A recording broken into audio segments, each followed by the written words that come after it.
¿Qué tal, amigos? Muy buenos días.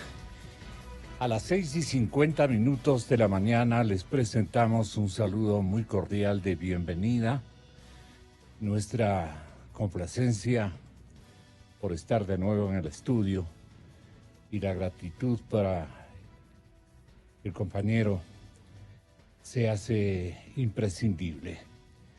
Muchas gracias al doctor Rocha. Y estamos ya dispuestos precisamente a cuajar una jornada adicional que dentro de nuestra actividad y vida periodística nos concierne. Esta orfandad técnica me alarma y me asusta, pero creo que hoy solucionará Felipe ese vacío. Buen día, buen día. Bueno, Gustavo Larrea, nuestro primer invitado. Ustedes saben que Gustavo Larrea permanentemente ha construido con una perseverancia, un atino indiscutible de lo que yo me acuerdo. No hay un agente político, un oficioso impulsador de partidos políticos y movimientos sociales. Larrea, político desde la cuna, que hoy aparece en la revista más leída por gente con criterio del Ecuador, que es la revista Diners, en una entrevista realizada por la excelente participación de Pablo Cubi, con algunos elementos de archivo que consiguió J. Reyes, y el archivo que ha tenido la familia Larrea. Debe ser un archivo muy, muy interesante. Gustavo, un placer tenerle aquí. Democracia sí está aquilatado como un movimiento y estaba ponderando de esa dedicación suya no a seleccionar, sino a sumar adhesiones para una idea que tiene esto que da en llamar a alguno de los no equivocados, alguno de los politólogos más distinguidos que yo he conocido, como es el doctor Lolo Echeverría. Por ejemplo, él le califica al presidente Lenín Moreno, estimados amigos oyentes, como un socialista de derecha. Veamos que esta presunción se complementa con algunos argumentos, o más bien se esclarece con algunos argumentos de nuestro invitado, Gustavo Larrea, político desde la cuna. ¿Por qué esa denominación que me pinta como un eslogan de una vida dedicada a la política? Y con el ejemplo especialmente del padre grande, de su señor padre, el que tuvo que librar batallas, y usted ha heredado de él igualmente una capacidad organizativa muy importante. Lo uno, lo otro y lo tercero. A ver si nos responde Gustavo Larrea en Cadena Democracia. Muy buenos días, Radio Escuchas. Un gran gusto, Gonzalo, estar nuevamente en Radio Democracia. Yo creo que hace referencia Pablo Cubi, que es el que pone la frase político desde la cuna. Lo conoce bien a usted, Pablo Cubi, y a quien no conoce, Pablo Cubi, ¿no? Bueno, Pablo conoce el país, que es lo más importante. Sí. Así es. Y Pablo lo dice en la revista, en su artículo, en su introducción a la entrevista, y creo que expresa básicamente la idea de que en mi familia se ha hecho política generación tras generación. Hablábamos con él y decía, bueno, ¿y desde cuándo los Larrea en política? Y yo creo que desde toda la vida, porque mis tatarabuelo fue uno de los próceres del 2 de agosto de 1809, claro. Y fue fusilado el 10 de agosto de 1810. Fue en el primer grito de la independencia. ¿Abuelo de tu padre? Bisabuelo de mi padre. Ah, bisabuelo. Realmente tatarabuelo de mi padre. Y claro, a partir de ese hecho, generación tras generación, mi familia ha intervenido en la vida política del país. Lo hizo también en la gesta liberal, con mi bisabuelo, Camilo Larrea, mis dos tíos bisabuelos. ¿Soldado alfarista Camilo Larrea? Camilo, claro, liberal alfarista, y sus cuñados también, hermanos de mi abuela Rosa Andrade, Julio y Roberto Andrade. Yeah. Entonces, claro, yo desde mi... Perdona, para Julio Andrade, para el general Julio Andrade, sí, adicto también a la línea de Eloy Alfaro. Desde luego, y fundador del Colegio Militar Eloy Alfaro, claro. El primer comandante del ejército ecuatoriano. General, ¿no? Hay un libro muy lindo escrito por alguien más bien conservador, sin embargo es el libro de La Torre Reyes.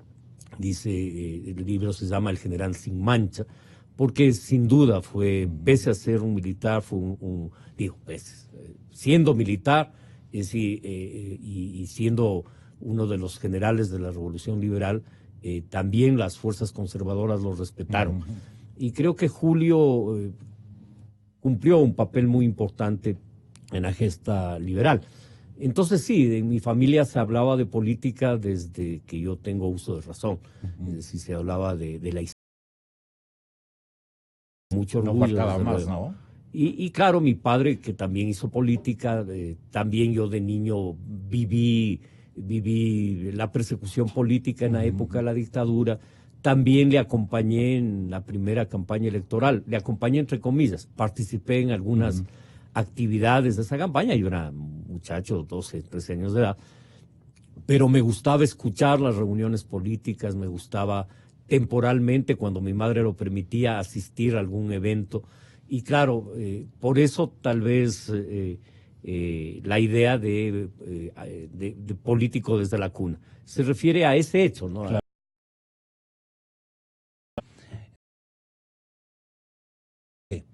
Pero tu señor padre recibió, según incluso el relato que haces para la revista Diners, en el contacto con el señor Cubi, el compañero Cubi, y lo que manifiesta también otro distinguido historiador, lo que ocurre es que tu señor padre recibió, caramba, la animadversión del expresidente Guillermo Rodríguez Lara, me parece, y tuvieron que luchar como familia en contra de ese régimen. Más que todo, el ataque que recibieron muchos políticos ecuatorianos de una tendencia que era esencialmente democrática y poco afecta a las dictaduras. Pero ¿quién tropezó con alguna dictadura en algún momento de tanto Larrea que me cuentas? Bueno, yo creo que muchos de mis familiares, y mi padre específicamente, tanto en la dictadura militar del año 63 como la dictadura militar del 72. En el 72 mi padre va al exilio a Venezuela, del 72 al 76, y ese exilio se produce en la dictadura de Guillermo Rodríguez. Así es.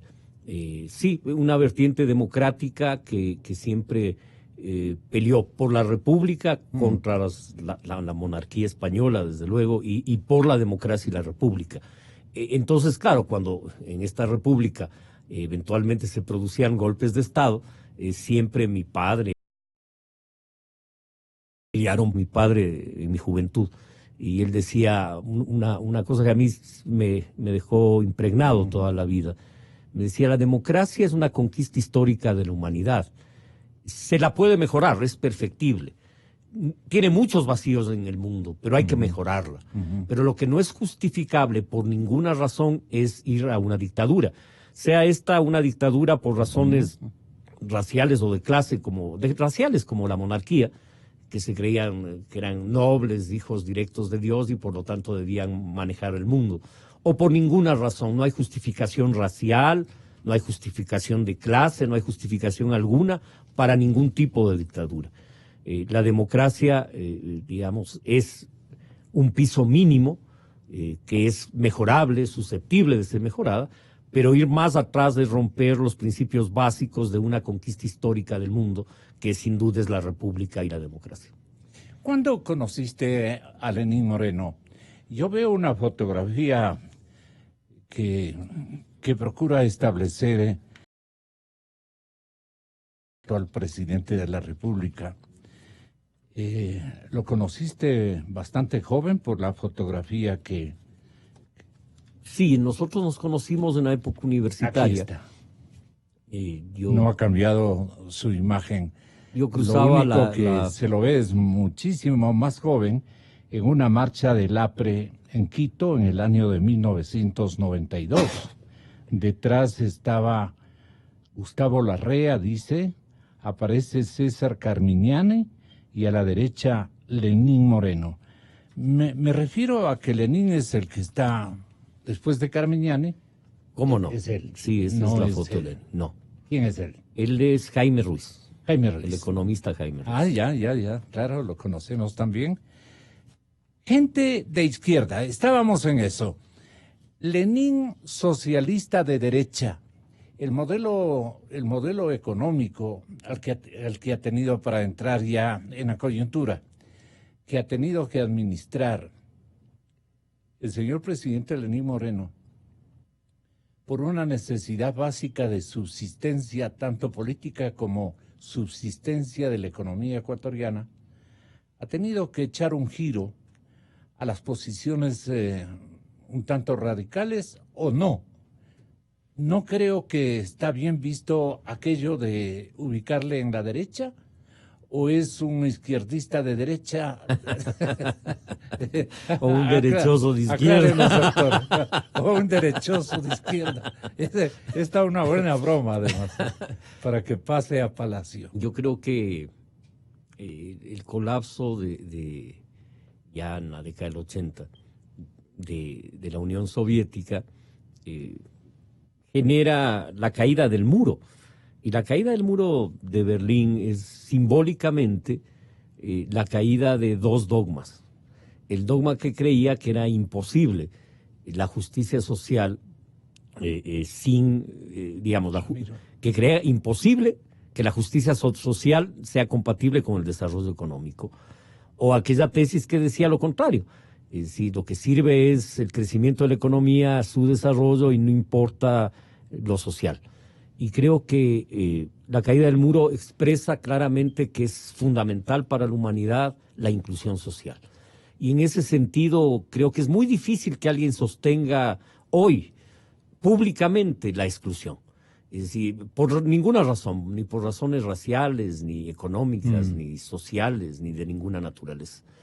Ha sido una lucha muy dura, porque la marginación de los pueblos africanos, afros, de descendencia afro, de los pueblos indígenas, por la exclusión de personas por sus problemas, digamos, por sus capacidades o discapacidades, es decir, un mundo excluyente.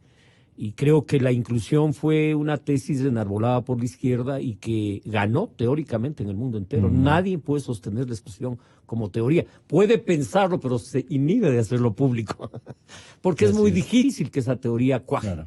Igualmente es muy difícil que en la economía se crea que la economía manejada desde el Estado, estatización de los medios de producción, que sería la tesis de los años del siglo XX, la tesis de izquierda del siglo XX, la estatización de los medios de producción, tenga sentido en el siglo XXI.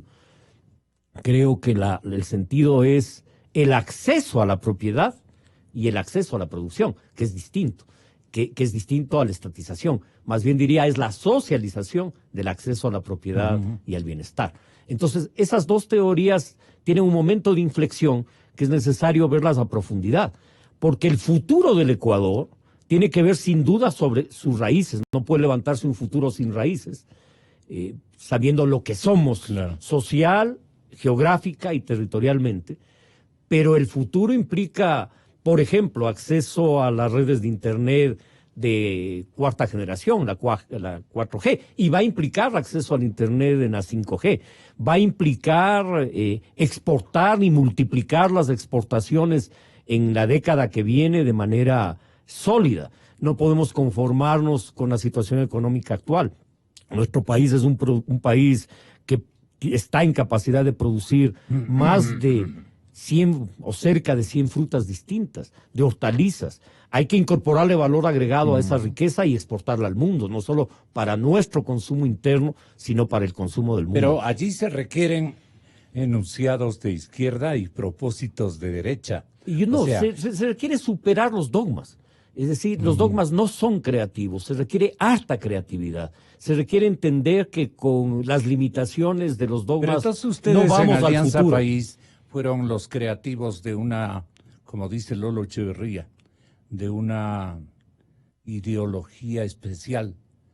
No creo, yo creo que en esa época... El discurso de izquierda y estrategias especialmente de formato económico de derecha.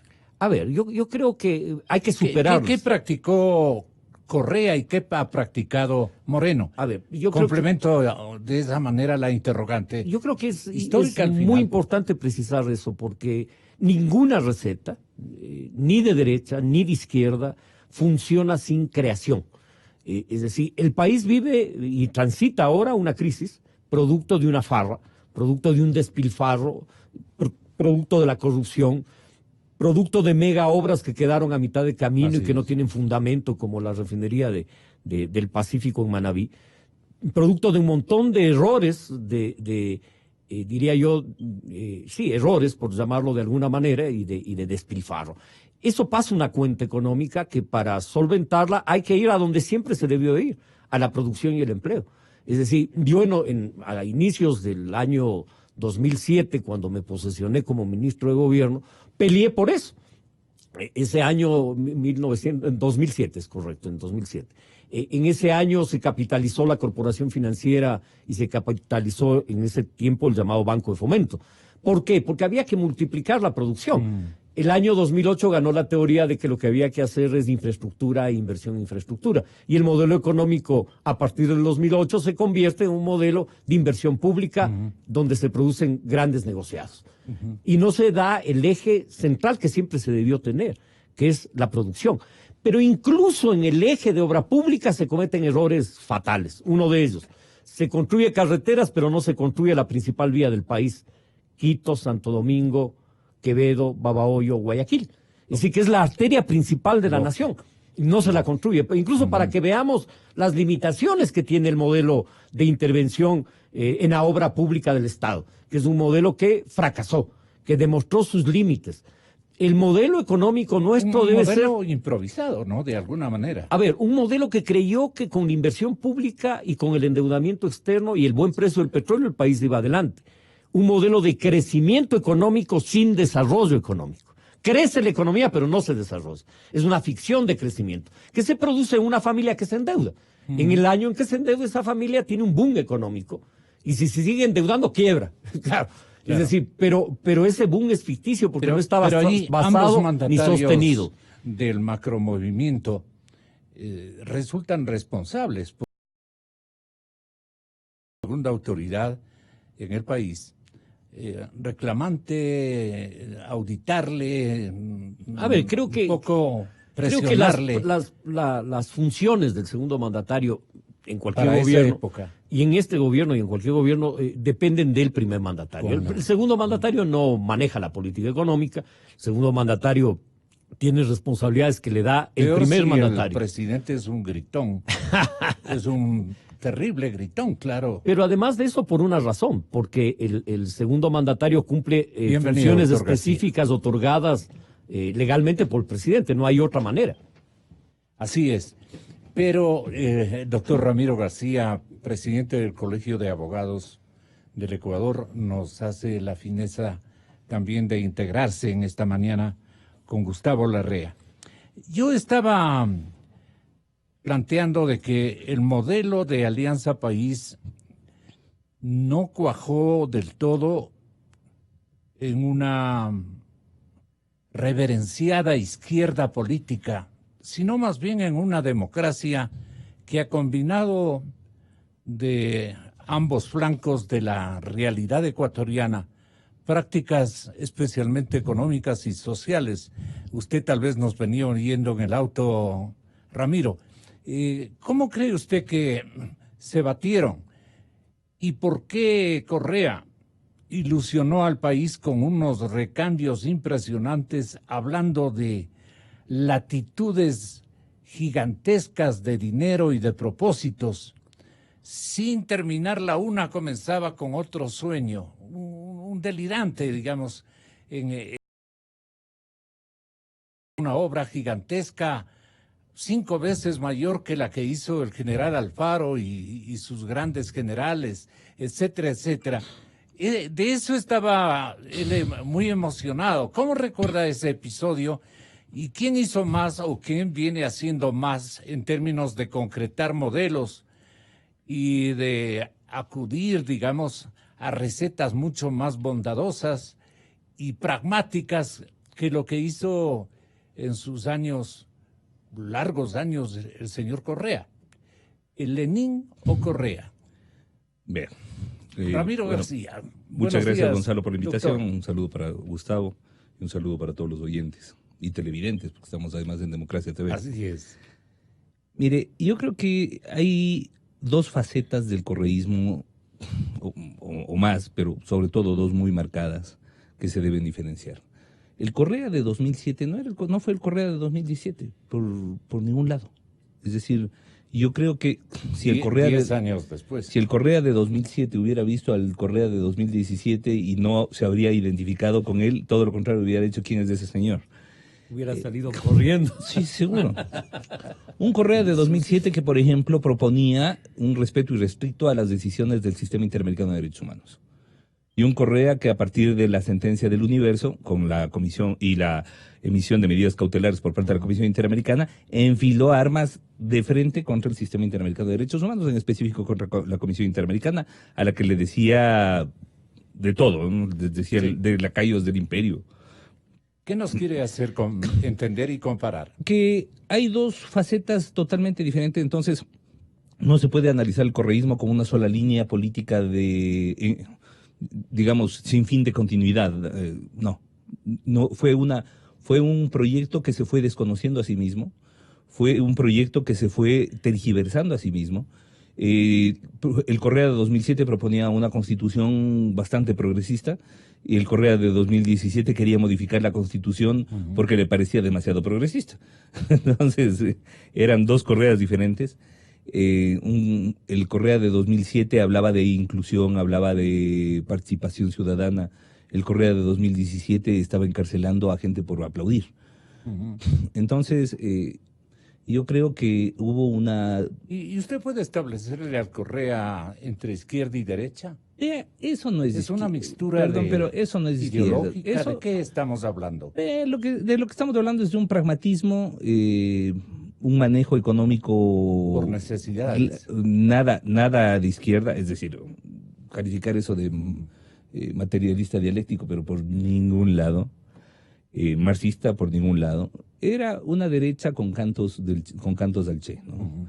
Entonces, usted veía un gobierno extractivista, un gobierno que terminó bronqueándose con estudiantes, con maestros, con indígenas, con líderes sociales, con gremios. Eso no es izquierda. O sea, terminó identificando, además, el gobierno que más persiguió a las izquierdas. Así fue. O sea, ni Febres Cordero se atrevió a desaparecer del MPD, por decirlo. Tomarse la UNE, invadir el fondo de cesantía del magisterio. Bueno, a ver, eso no es de izquierda. Me perdona, pero eso no es de izquierda. Lo que hubo es una apropiación de los recursos del Estado, un manejo corrupto. Yo creo que a la final, después de 2010, 2011, cuando se produce y para mí el punto de ruptura es un poco el 30S y otro poco la consulta popular que se dio de la metida de mano a la justicia, en donde ya el tema ideológico era irrelevante. Ya lo que interesaba era manejar el Estado, manejarlo corruptamente, favorecerse así y a sí mismo, como hemos visto, y a sus amigos. Dale, pues. ¿Verdad? Eso fue el Correa de la segunda fase. Y terminó en lo que hemos visto, ¿no? negación de derechos humanos, vulneración de derechos sociales, un Correa que hizo realidad el sueño de las más rancias derechas en algunos temas, como por ejemplo la explotación del ITT se venía discutiendo desde el regreso a la democracia, el eje Ispingo, Timbocaucha, Tiputini. Y si no se lo hacía, era de alguna manera por una parte una conciencia ecológica y por otro lado el respeto a los grupos humanos que viven en esa zona y que además son, digamos, de una supervivencia muy frágil. Y acá lo hizo. ¿Usted cuándo cree que comenzó el autoritarismo ratero? Bueno, yo creo que desde el día uno, es decir, ojo, ahí usted tenía en el correísmo de inicio, usted tenía una fanesca de personajes de una playa de todo tipo. Gente que estuvo desde el inicio, como Alexis Mera, por ejemplo. Bueno, a decir que Alexis Mera era de izquierda, y era el que manejaba toda la estructura jurídica del país. Fue convocado por Correa, ¿no? Por supuesto, Entraron había como gente, publicistas, claro, había gente de izquierda como Gustavo, pero había otra gente, o como Alberto Acosta, por ejemplo, a quien yo respeto muchísimo. Pero había otra gente que no tenía de izquierda, pero nada, pero en absoluto nada. Me acuerdo que estaba Carlos Vallejo, o sea, gente que jamás había sido de izquierda, en cargos claves, en cargos de decisión. Entonces, ¿cuándo hay mire, yo creo que manejo corrupto hubo siempre. Recordemos que el primer ministro de Obras Públicas de Correa, Jorge Manuel Marún, salió con un montón de denuncias y a la final pasó al olvido gracias al tiempo. Porque si se revisan las contrataciones que se hicieron en la primera fase del correísmo en materia de obra pública, habría para... Lo dicho hasta este momento. A ver, Doctor Larrea. no se trata ni mucho menos de corregir lo que dice Ramiro, sino de tener, digamos, un punto de vista complementario. Son lecturas y, sí, claro, así, yo creo que se las puede corregir también. Que estoy de acuerdo en que el viraje político fundamental del expresidente Correa se produce con los acontecimientos de septiembre de la Policía Nacional y la convocatoria inmediatamente a meter las manos en la justicia. Creo que ahí hay un viraje estratégico claro. Pero ese viraje tiene un antecedente previo, que es su reelección como presidente del 2009. Y creo que es a partir del 2009 donde el modelo autoritario cobra fuerza. Y ya se propone nítidamente el control de todos los poderes del Estado. Es decir, ya el 2009 alcanza una mayoría parlamentaria y le falta la Corte Nacional de Justicia, y eso lo completa con la consulta de meter las manos en la justicia. Consulta que se pudo ganar, que claro. Él sacó 50.3 y quienes impulsamos el no sacamos 49.7. Y lamentablemente en esa consulta hubo un criterio nacional de que Correa era inderrotable y que no había que pelear con él, que ya estaba ganado. Y ese concepto incidió en fuerzas políticas nacionales que decidieron no participar en la consulta, porque ya la había ganado Correa antes de pelearla. A veces las peleas... El macrobloque arribista seguramente. A veces las peleas se ganan en las palabras, ni siquiera en los votos. Claro, y en esas palabras Correa logró crear esa imagen de invencible. Y creo que si no lo hubiéramos derrotado, las fuerzas progresistas en esa elección, casi le derrotamos. Es más, hay sectores que dicen que nos ganó con fraude, que metió la mano y que se ganó con fraude esa consulta. Creo que ahí hay ya un punto de inflexión absolutamente claro. Ese es un proyecto colcha de retazos que tiene un discurso y cánticos, digamos, históricamente de la izquierda y una práctica política absolutamente pragmática que no responde a una visión o a una ideología, responde a intereses, a negocios, a la corrupción que en el país se instaló en esos años. Un Larrea verídico diría que también Moreno no ganó la elección, sino Lasso. No creo que sea así. Diría yo, ahí hay Se abrieron urnas, creo presentó una denuncia y se abrieron cientos de urnas, y en esas aperturas no hubo variación de la votación. Es decir, después se abrieron miles de urnas y tampoco hubo cambios en la votación. Sí, difícil en ese sentido decir lo que usted afirma. No, yo creo que hay matices diferentes. El 24 de mayo, impunidad.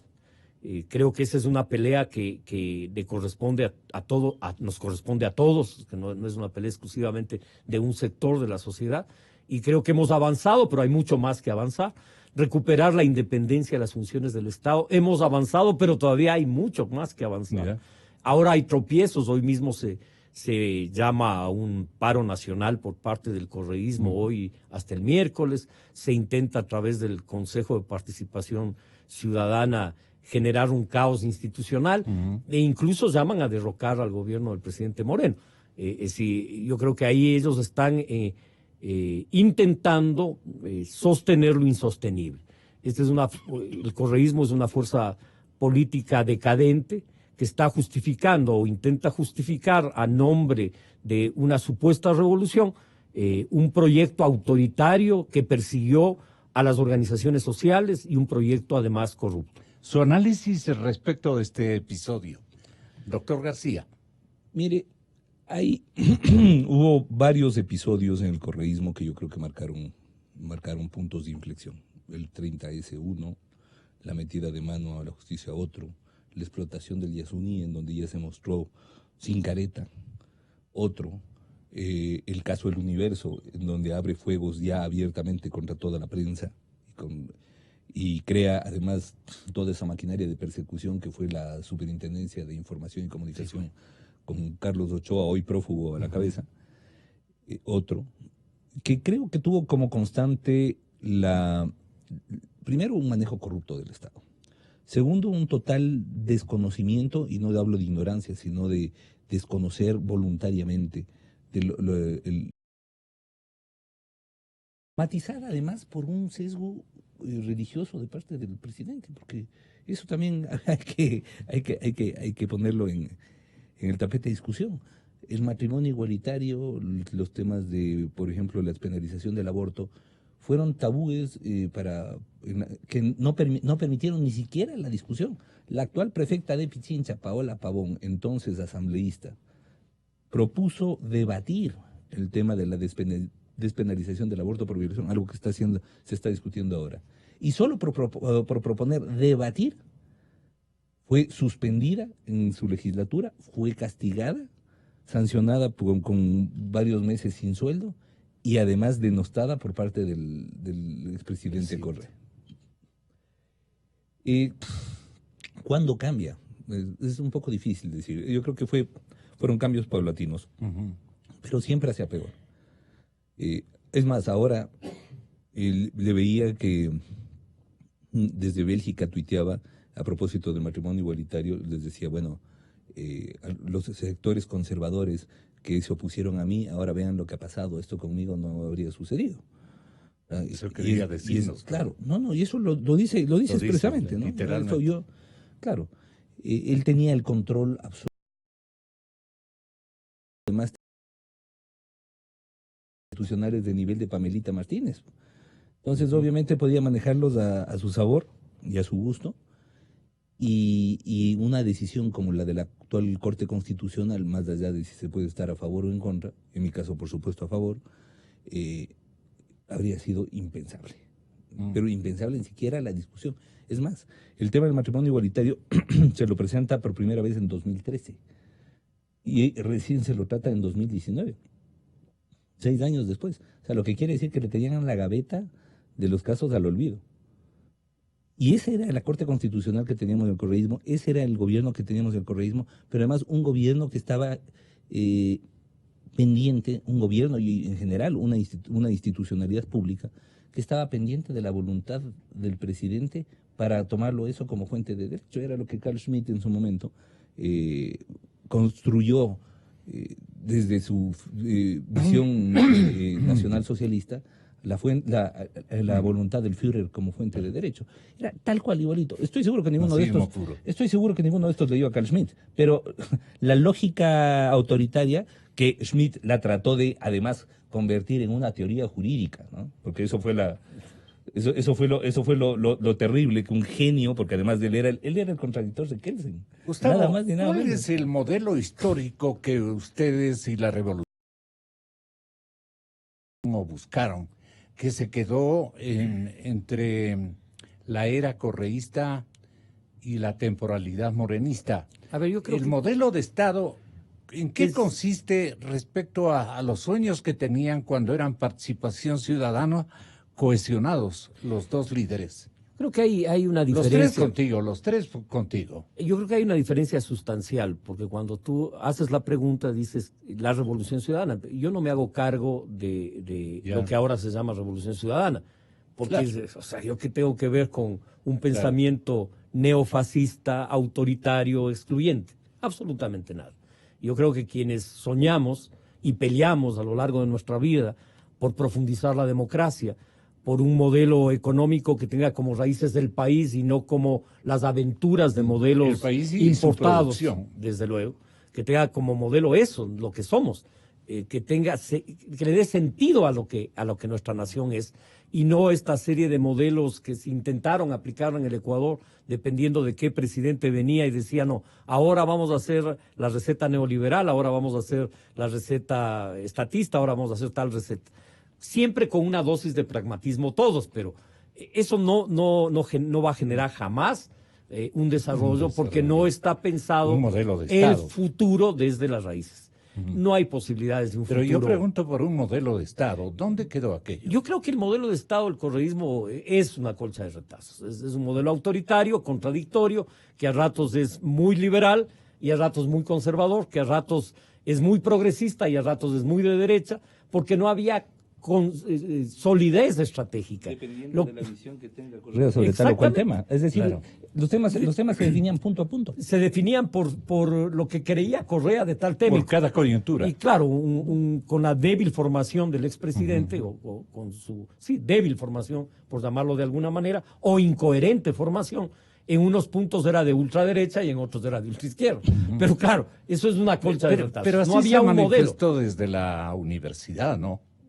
No se lo ve resplandeciendo con una sola tesis. Yo creo que él dio saltos y brincos en Exactamente. materia política, en materia ideológica, y creo que esos saltos y brincos tienen que ver con un oportunismo político, ver qué le daba resultado a él.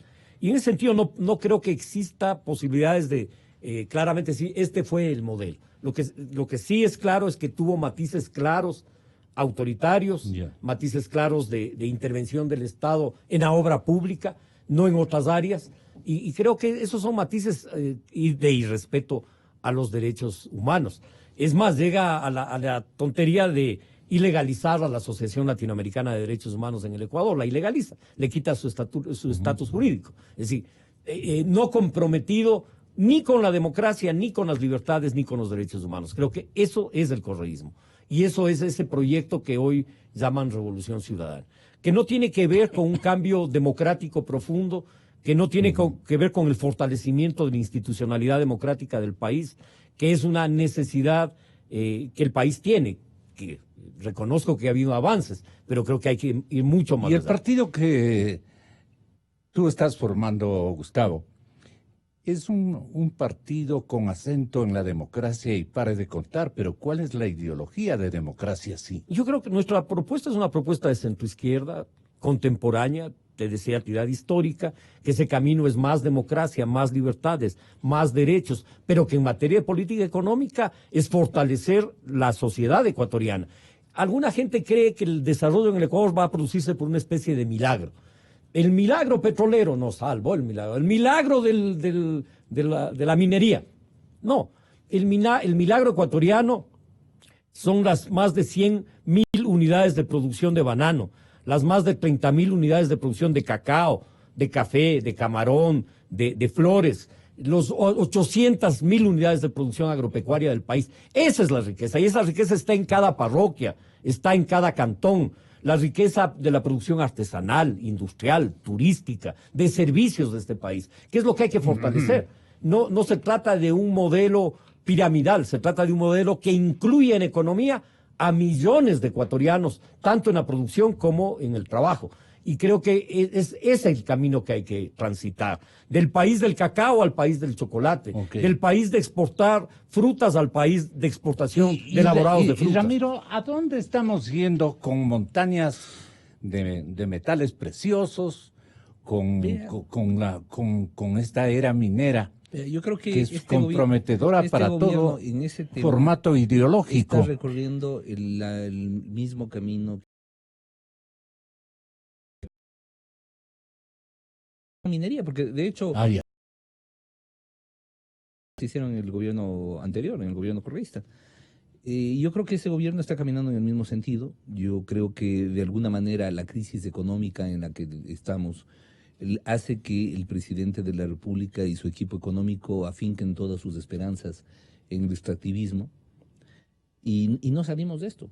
Es decir, seguimos esperando. Pero es lo que tenemos. Seguimos esperando, esperanzados. ¿Y qué más podemos en el dorado? Lo que acaba de decir Gustavo hace un momento es si no damos el salto hacia una economía de bienes elaborados, de bienes transformados, y no hemos avanzado nada en 500 años. Porque ese era el tema, es decir, seguimos siendo la Latinoamérica del Cerro Potosí, seguimos siendo la Latinoamérica el oro de Atahualpa para la salvación nacional. Seguimos en busca del dorado, ¿no?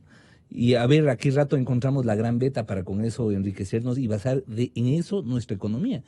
Y ¿sabe qué es lo peor? O sea, la desgracia nuestra es que sí la encontramos, y la encontramos cada tanto. Entonces, tenemos un país chiquitito, pero con una riqueza mineral enorme, con una riqueza natural enorme. ¿Y eso no puede podrir el espíritu de las nuevas generaciones? Sin lugar a dudas. Bueno, yo creo que las nuevas generaciones ¿Qué va a pasar vienen con una conciencia un poco más, digamos, más elaborada que la nuestra. O sea, temas que nosotros ni siquiera nos planteábamos de chicos, como el tema medioambiental. Yo creo que ahora es parte casi del ADN de las nuevas generaciones. Es la ideología de las nuevas generaciones, sí. Pero el problema es qué les estamos dejando, porque les estamos dejando un país depredado. Estamos privilegiando el extractivismo sobre el agua, estamos privilegiando el extractivismo sobre la naturaleza. ¿Cómo se puede tomar a las nuevas generaciones democracia así, Gustavo? Mira, más allá de democracia, sí, creo que esto diría, es un tema general. Cuando yo me refería a que hay que generar la riqueza desde lo que somos y usar la tecnología para que esa riqueza se consolide, para generar mejores condiciones de vida para todos los ecuatorianos. Creo que tiene que ver además con una realidad. El Ecuador fuera de petróleo y minería sobrepasa los 12.000 millones de dólares de exportación en productos agropecuarios y productos del mar.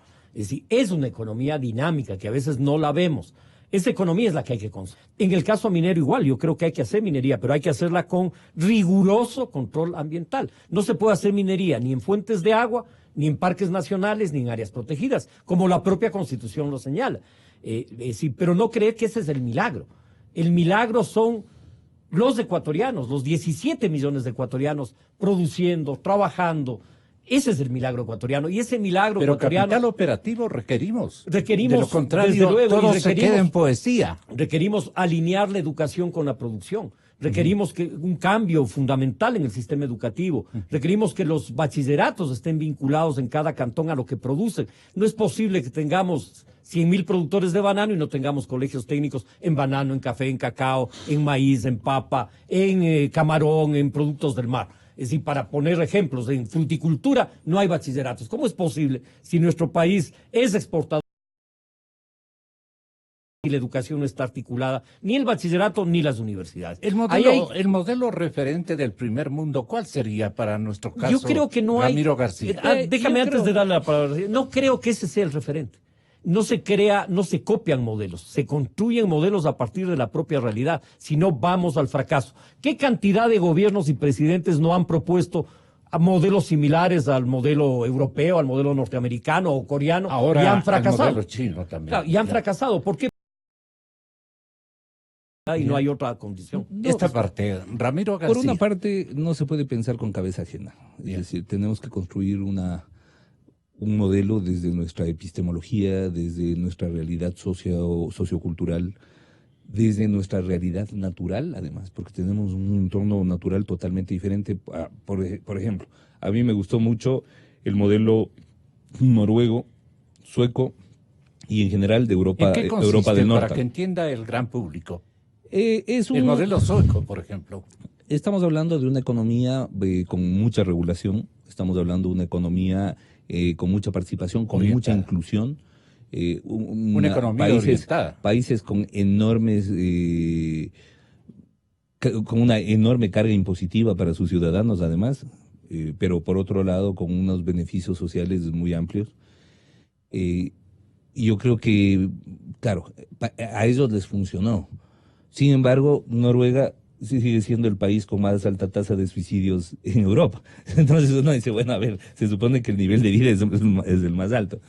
Vea, lo que pasa es que cuando uno visita un país, Qué cosas, ¿no? uno termina diciendo, bueno, qué bonito que es esto, pero qué bonito para una desarrollar. Tenemos que desarrollar una epistemología del sur, es decir, una visión sociopolítica y socioeconómica desde nuestra realidad latinoamericana, y creo que hemos intentado ¿Pero qué somos? N veces Partamos y de un fallado. diagnóstico de Ramiro García. Exacto, lo primero que tenemos que asumir es el qué somos. ¿Qué somos? O sea, como país, qué representamos y hacia dónde vamos. Y claro, tenemos unas ideas totalmente tergiversadas. Yo creo que hay que empezar por reescribir nuestra propia historia, porque, claro, somos el producto de una sucesión de mentiras, si es que vamos por las historias, desde un análisis histórico, ¿no? Somos y de mentiras que las seguimos manteniendo y que las Duro, pero de cierto, ¿no? las que vivimos, ¿no? O sea, seguimos siendo el Abdón Calderón con la bandera Claro. con la bandera en los dientes, ¿no? No el que murió de disentería. Entonces, ese es el problema que ese es uno de los problemas que tenemos, pero además somos un país muy corrupto, somos un país de tramposos, somos un país de mentirosos, somos un país de informales, y todo eso tenemos que cambiar si queremos avanzar. ¿Eso es tema de educación, Gustavo? Desde luego, es tema Es de educación, pero no sociocultural. solo de educación formal, es cultural, es también del hogar, es de la familia, es de construir una cultura de responsabilidad social, de responsabilidad ambiental, una cultura de responsabilidad democrática. Y creo que esos son los pasos que el sistema educativo intenta dar y a veces los da, y que hay que fortalecerlos, sin duda. Pero también es un contraste. El diagnóstico de Ramiro es un diagnóstico que apunta a problemas de nuestra cultura, pero también hay fortalezas. No solo hay eso, hay también la minga, la solidaridad, hay también la gente trabajadora, también hay honestidad, también hay compromiso. Es decir, no hay una sola cara de esta medalla.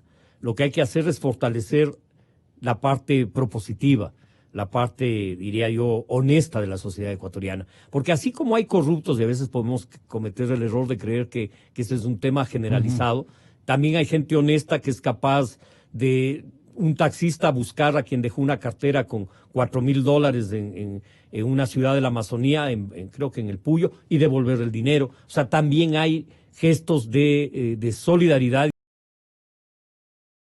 Es que nuestra sociedad es una banda de ladrones, de criminales, no es así. O sea, yo creo que aquí en el Ecuador hay rasgos también de lo otro, que son lo que hay que fortalecer.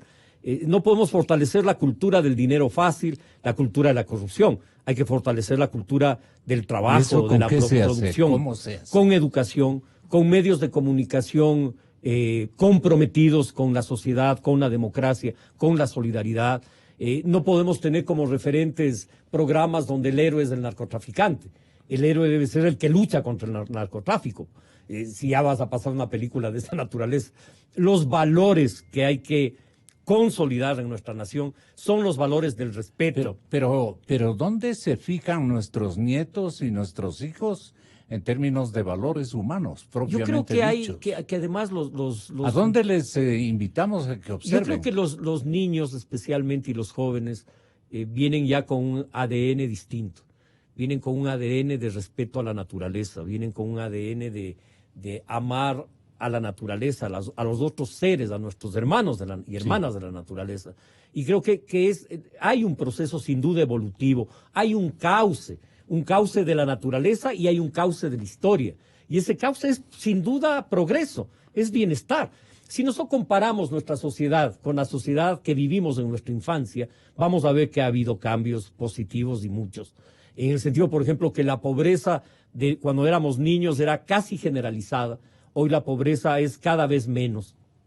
De todas maneras, no podemos decir todo ha fracasado porque no es verdad. Hay cosas que han implicado avances. La sanidad, el hecho de tener todavía no una cobertura del 100% de agua potable en el país, pero ya del 60%, hace que la gente no se muera a los 30, 40 años, que la esperanza de vida crezca, el acceso a la alimentación. Hemos avanzado. Ahora, como sociedad, tenemos que dar un salto adicional, ponernos en el siglo XX. La inteligencia artificial y todos los cambios tecnológicos que hay en el mundo a favor de nuestros pueblos y nuestras sociedades. No querer competir con ellos porque sería ridículo, y creo que es parte del fracaso del modelo correísta, creer que podríamos ser una sociedad del conocimiento. No, nuestra sociedad puede usar, desde luego, el conocimiento y la tecnología artificial, pero para usarla desde lo que somos, no para competir en hacer celulares o en la sustitución de importaciones de hacer televisores Gustavo, y ¿cuál radios. es la diferencia entre el intento y el ensayo que formuló Rodrigo Borja, para ponerme con él, o más o menos por la misma temporalidad del expresidente Osvaldo Hurtado? Épocas recientes en el sentido de que ellos buscaron una socialdemocracia, el uno de color verde y el otro de color naranja, pero por ahí iban. El doctor Hurtado heredó al gobierno de Jaime Roldós Aguilera, que fue un gobierno progresista. Así es. Y le tocó gobernar poco tiempo, pero desde luego con un criterio de inclusión social, yo creo y de desarrollo económico. Cuestionable la medida económica de la secretización, pero indudablemente no podemos decir que haya sido un gobierno ni corrupto ni un gobierno de exclusión. Yeah. Yo creo que cometieron un error grave con la secretización, pero creo que fue un gobierno progresista. Y en el caso de Rodrigo, con más profundidad, de Rodrigo Borja, porque creo que Rodrigo enfoca una política social sólida, de inclusión, de atención a los más necesitados, pero también importante la política de saneamiento, agua potable, alcantarizado, porque en esa época, que no es la de ahora, todavía teníamos problemas de salubridad muy complejos en todo el territorio nacional. Y de salud. Entonces, claro, uno puede decir muy poco visto desde ahora, pero mucho visto desde ese momento histórico. Y creo que fue un hombre respetuoso de las libertades, respetuoso de la democracia. ¿Qué recoge igual que de esos el presidente dos Hurtado? intentos de modelo ideológico? ¿Qué recoge democracia así? Creo que la vocación por la democracia, la vocación por el respeto a los derechos humanos, la vocación por el respeto a las libertades, los dos gobiernos tuvieron... ¿De qué color es su democracia así? Es azul, la bandera nuestra es blanca y nuestros colores son azul y rojo. Rojo por el corazón, porque nuestro símbolo es el corazón, porque queremos hacer política por amor, no por odio, porque queremos hacer política... diríamos, para servir y no para servirnos de la gente. ¿Y cómo están las estanterías de gente? Bueno, nosotros tuvimos un resultado electoral muy bueno en marzo, tuvimos una votación muy significativa en todo el territorio nacional. Somos la segunda fuerza política del país, obtuvimos una votación que nos llevó a 31 alcaldías, apoyamos a 6 prefectos electos, de ellos una militante nuestra, que es la prefecta de Santo Domingo de los Áchilas, y 5 prefectos amigos con los que estamos trabajando y apoyando su gestión. Enorme responsabilidad para una fuerza que fue reconocida recién hace un año. ¿Está inmerso por allí el morenismo de alguna manera? Digamos, otras 2 perdimos. Es una tendencia, diría yo, con la que básicamente no participamos juntos en este proceso electoral. En 21 provincias participamos separados. Sin embargo, nosotros apoyamos lo que consideramos positivo el gobierno del presidente Moreno, que es reencauzar la institucionalidad democrática, que es luchar contra la corrupción. Creemos que eso es positivo. Creemos que hay un esfuerzo por resolver una crisis económica que no se termina de resolver. ¿Asesor de Moreno? No, nunca he sido asesor del presidente Moreno. Es algo que lo he dicho reiteradamente porque no es verdad. Si fuera asesor, dijera, soy asesor del presidente. No lo soy. Simplemente eso, ¿no? Ahora, la última cosa que me parece muy importante. ¿Qué hacemos con el encargo que nos está legando el fascineroso, diría yo, y me quedo corto, de Maduro en la República de Venezuela? Este hombre nos envía refugiados, inmigrantes a gran escala a todos los países de la América Latina, y él se queda con una clase media sólida, posiblemente politizada hacia la causa de ellos, un socialismo nacionalista o ruso o algo por el estilo. Una viveza criolla de parte de Maduro, y nosotros estamos complicados porque no podemos decir a tanta gente pobre, y nos manda gente de lo último en términos económicos y en términos incluso del nivel educativo. Entonces, con esta gente no podemos ni invitarle absolutamente a nada. Y las convocatorias que hacemos es para la clase media cubana, que más que todo venezolana, que ha venido desesperada por el hambre y la necesidad, y obviamente por la falta de una oportunidad de ocupaciones. Creo que la crisis venezolana y la crisis de un modelo económico fracasado en Venezuela, de un modelo no democrático, autoritario, es una crisis que ya cada día más el mundo la ve, y creo que la presión que ejercen los gobiernos de América Latina y más de 60 gobiernos o 57 gobiernos que reconocen al presidente Guaidó es ir a un proceso electoral. Pero Guaidó está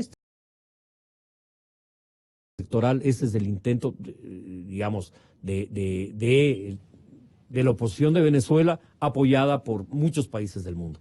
Creo que la salida es esa, ir a un proceso electoral en Venezuela que resuelva el problema venezolano y que nosotros no paguemos la factura de la crisis económica y social del hermano pueblo de Venezuela, que le estamos pagando. Y la dicotomía nuestra es que, por un lado, tuvimos una migración brutal en los años 2000, a partir del 99-2000, y esa migración que llegó a ser cerca de 3 millones de ecuatorianos que salieron hacia Europa, Estados Unidos y países de América Latina, y la crisis venezolana expulsa millones de venezolanos también. Es un éxodo gigantesco. Parte de ese éxodo llega a nuestro país. Por eso digo, es una dicotomía. Por un lado, hace 19 años, 18 años, pedir solidaridad con nuestros compatriotas en otras partes del mundo, y ahora sufrir las consecuencias de una migración masiva. ¿Qué no haría democracia si en Ecuador lo hecho por el chavismo en Venezuela? Yo creo que hay una diferencia de principios conceptuales profundas. Creo que el modelo venezolano, la oportunidad de refrescarnos. El modelo venezolano no es un modelo que se basó en la producción y la generación de empleo, fue un modelo que se basó en la obra pública, que no generó riqueza, generó despilfarro de su propia riqueza. Y atracos. Y lo que hay, y además delincuencia y corrupción. Es decir, yo creo que esos son los matices de ese régimen, un régimen igualmente que no respetó la democracia, persecución a sus opositores, no respetó las libertades de opinión y de expresión. Y en materia de política económica, un modelo que no multiplicó los panes. Y creo que, a más de la inclusión social, la democracia, las libertades, hay que generar multiplicación de la producción y el empleo. Y creo que eso es la única forma de hacerlo, es apoyando a los micro, pequeños, medianos y grandes productores de nuestro país. Se equivocaron totalmente. ¿Dónde están los capitales que requiere democracia? Sí, ¿Qué requiere el cuajar, país? Que requiere el país, así es. Sí, digamos, yo creo que es... Yo le estoy dando una chance a democracia, su movimiento, sí. ¿no? Yo lo sé, pero yo creo que esos capitales son... creo que es urgente una ley de extradición, de traer los capitales, una ley que permite el retorno de capitales. Hay más de 40.000 millones de dólares de ecuatorianos fuera del país que sacaron esos dineros en la década correísta, gran parte de ellos, por temores. Y esos capitales tienen que volver. Pero para volver hay que generar confianza y hay que generar una facilidad económica. Hoy, para traer dinero hay que pagar el 25% de impuestos. incluso llegan hasta el 30%. Creo que hay que hacer una ley que facilite que capitales sanos, desde luego, retornen al país. Creo que con un 5 o 6% de tarifa podrían volver muchos de esos capitales. ¿Usted repudia la franquicia chavista, digamos? Yo creo que eso es un modelo colapsado, que no tiene ningún sentido, que fue de esos errores de la historia. Pero los pueblos tienen un cauce democrático, retornan a la democracia, retornan a los valores, y en ese sentido ¿Usted creo recuerda que... la Venezuela que conoció justamente cuando fue con su familia a vivir en Caracas? Yo recuerdo esa transición entre el gobierno de Caldera, de Rafael Caldera, cuando yo llegué a Venezuela. Un país, pero absolutamente potente en todos los Caldera sentidos. era el presidente y después Carlos Andrés Pérez. Carlos Andrés Pérez. Y creo que en el gobierno tanto de Caldera como de Carlos Andrés Pérez... ¿No era la inversa? Carlos Andrés y luego no, Caldera. Es decir, terminaba Caldera su periodo de gobierno y entraba el Carlos 72 Andrés. Y entraba Carlos Andrés. Yo cuando llegué a Venezuela, llegué justo 6 meses antes o 8 meses antes del proceso electoral, y en ese proceso electoral las principales fuerzas fueron AD, Acción Democrática, COPEI. Vamos con la franquicia de Chávez. Entonces creo que en ese momento Venezuela era Pueden decir, un la país... REA nos quiere introducir en una franquicia chavista. En absoluto, yo creo que, y como les repito, ese es un modelo fracasado históricamente, no tiene ningún sentido. Y creo que es un modelo además que no aportó ni a la democracia ni a la inclusión social, lamentablemente para el pueblo venezolano. Nada que ver. Creo que la Venezuela de los años 70 fue la Venezuela del boom petrolero, fue una Venezuela de crecimiento económico, donde también había los errores de no invertir la riqueza petrolera en más producción. También se despilfarraba mucho. También eran las sociedades de alimentos en vez de fortalecer la producción. Creo que también se cometían esos errores del espejismo de los booms económicos, que es no entender que la mejor manera de administrar un boom es sembrar el petróleo, sembrar el boom. Y Venezuela cometió también esos errores. ¿Hay que sembrar el oro de qué manera? Fortaleciendo la producción, fortaleciendo... Porque hay bastante oro. Solo tiene sentido esos ingresos, y esos ingresos no son para el despilfarro, son para fortalecer una economía productiva. Nuestro país tiene y propietarios. Gustavo Larrea, democracia sí. Gracias, doctor. Muchísimas gracias. Inicio de espacio promocional y publicitario. Durante 47 años, Banco del Pacífico ha marcado el camino de la innovación para mejorar la vida de todos los ecuatorianos.